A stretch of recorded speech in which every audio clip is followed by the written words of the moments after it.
ક્રાઇમમાં પ્રજાલક્ષી કરવામાં આવતી કામગીરી બાબતે પ્રજાજનોમાં સાયબર ક્રાઇમ બાબતે જાગૃતતા આવે તે હેતુથી પ્રેસ કોન્ફરન્સ યોજાઈ। જ્યારે કોઈ પણ વ્યક્તિ સાયબર ક્રાઇમ ગુનામાં ભોગ બને ત્યારે national cyber crime reporting portal cyber crime helpline 1930 પર તાત્કાલિક સંપર્ક કરી ઓનલાઈન ફરિયાદ આપી શકે છે।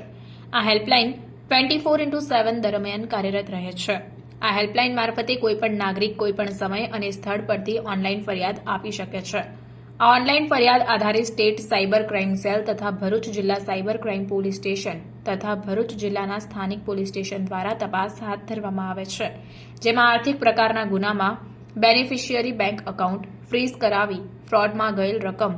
પુટ ઓન હોલ્ડ લેન્ડમાર્ક કરાવી રિફંડ આપવાની કામગીરી ભરૂચ જિલ્લા પોલીસ દ્વારા કરવામાં આવે છે, જેથી આર્થિક પ્રકારના ગુનામાં તાત્કાલિક ફરિયાદ આપવાથી રિફંડ પરત મળવાની શક્યતા વધી જાય છે। મહિલા અને બાળકોને ઓનલાઈન જાતીય સતામણી તથા સાયબર ક્રાઇમ સંબંધી ગુનાઓ અંગે માર્ગદર્શન પૂરું પાડવા માટે પોલીસ સ્ટેશન કક્ષાએ મહિલા પોલીસ અધિકારી અને કર્મચારીઓની ટીમ કાર્યરત છે। જ્યારે કોઈપણ મહિલા કે બાળક સાયબર ક્રાઇમ સંબંધી ગુનાનો ભોગ બને ત્યારે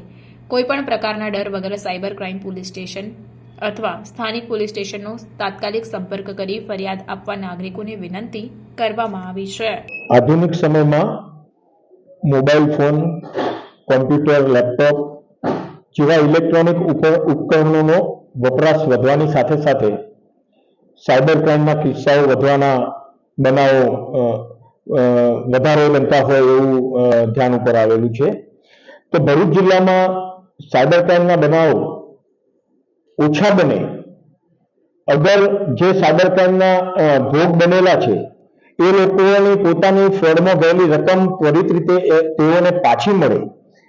એના અનુસંધાનમાં વડોદરા વિભાગના પોલીસ મહાનિરીક્ષક શ્રી સંદીપસિંહ સાહેબ અને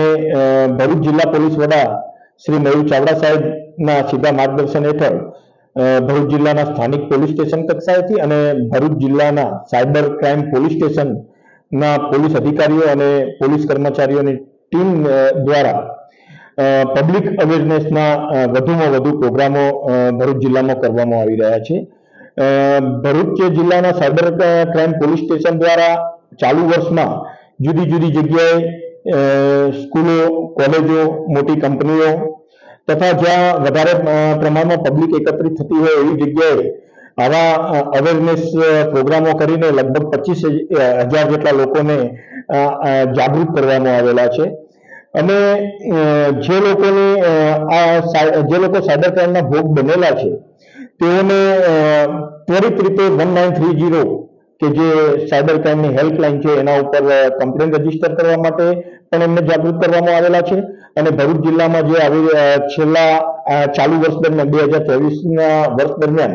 જે લોકો આવા સાયબર ક્રાઇમના ભોગ બનેલા છે અને જેમના નાણાં ગયેલા છે તો તેઓ પાસે ત્વરિત રીતે 1930 ઉપર કમ્પ્લેન રજીસ્ટર કરાવી તેઓના ફ્રોડમાં ગયેલી રકમ પૈકી ભરૂચ જિલ્લામાં ચાલુ વર્ષના 6 માસના ગાળામાં 1,63,00,000 જેટલી માતબર રકમ આ જે ભોગ બનેલા છે ફરિયાદીઓ એમને પરત અપાવડાવી છે। અને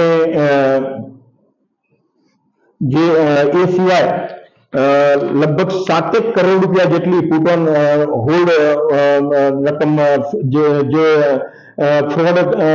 થયેલા લોકોના જે ખાતાઓમાં જે રકમ ગયેલી છે એવા ખાતાઓ ઉપર પુટ ઓન હોલ્ડ કરીને 7,29,00,000 જેટલી રકમ ફ્રીઝ કરેલી છે। અને એ રકમ પણ આ જે ભોગ બનેલા ઇસમો છે એમને પરત મળે એના માટે ભરૂચ સાયબર ક્રાઇમ પોલીસની ટીમ કામગીરી કરી રહી છે। હવે આ જે ફ્રોડના કિસ્સામાં કોઈ અજાણતા છેતરપિંડીનો ભોગ બનેલા હોય કોઈ લોકો કે જે સીધી રીતે સંડોવાયેલા ના હોય એવા લોકોના ખાતામાં ફ્રોડની રકમ જમા થતા એવા લોકોના પણ ખાતા પોલીસ તપાસના કામે ફ્રીઝ કરવામાં આવે છે। તો જે લોકોની સીધી સંડોવણી નથી અને 5 લાખ કરતા ઓછી રકમનું ફ્રોડ થયેલું હોય એવા કિસ્સામાં જે લોકોના ખાતા ફ્રીઝ થયેલા છે તો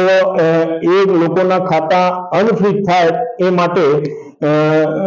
રાજ્યના પોલીસ વડા ડીજીસરની એક માર્ગદર્શિકા જાહેર કરવામાં આવેલી છે અને એ અનુસંધાને જે લોકોના ખાતા આવી રીતે ફ્રીઝ થયેલા છે 5 લાખ કરતા ઓછી રકમના ફ્રોડના કિસ્સામાં, તો એ લોકોને અમે આજે અપીલ પણ કરીએ છીએ કે તે જિલ્લા લેવલના જે સાયબર ક્રાઇમના પોલીસ સ્ટેશન છે એમના અધિકારીનો